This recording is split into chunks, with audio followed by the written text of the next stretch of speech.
Wala munang sahod at iba pang benepisyo si Cavite 4th District Representative Kiko Barzaga matapos siyang masuspinde sa tungkulin.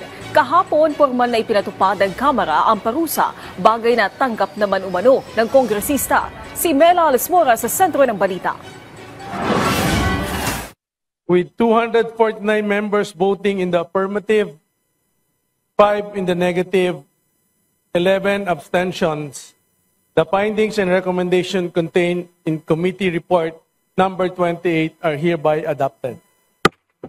Formal nang pinatawan ng Kamara ng 60 araw na suspensyon si Cavite 4th District Representative Kiko Barzaga. Ito ay alinsunod sa naging rekomendasyon ng House Committee on Ethics and Privileges mula sa inihaing reklamo ng mga miyembro ng National Unity Party o NUP sa pangunguna ng kanilang chairperson na si House Deputy Speaker Ronaldo Puno. Sa sesyon nitong Lunes, inilatag ni Ethics Chair JC Abalos ang nilalaman ng kanilang committee report matapos ang ilang linggong pagsisiyasat sa issue.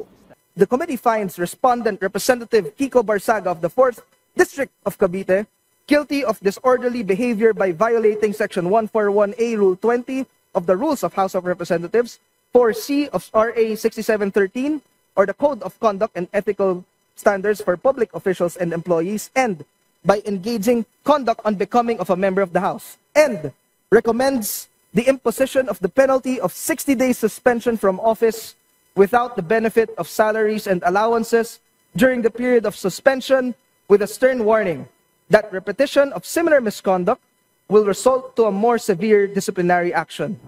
Kayo po na nakaupo, subukan nyo namang tumayo.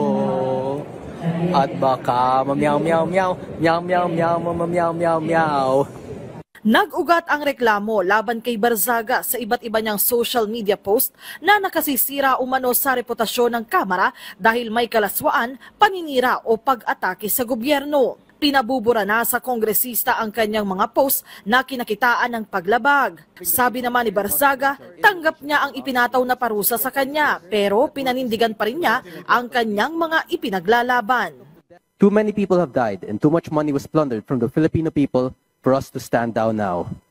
Mela Alesmora para sa Pambansang TV sa Bagong Pilipinas.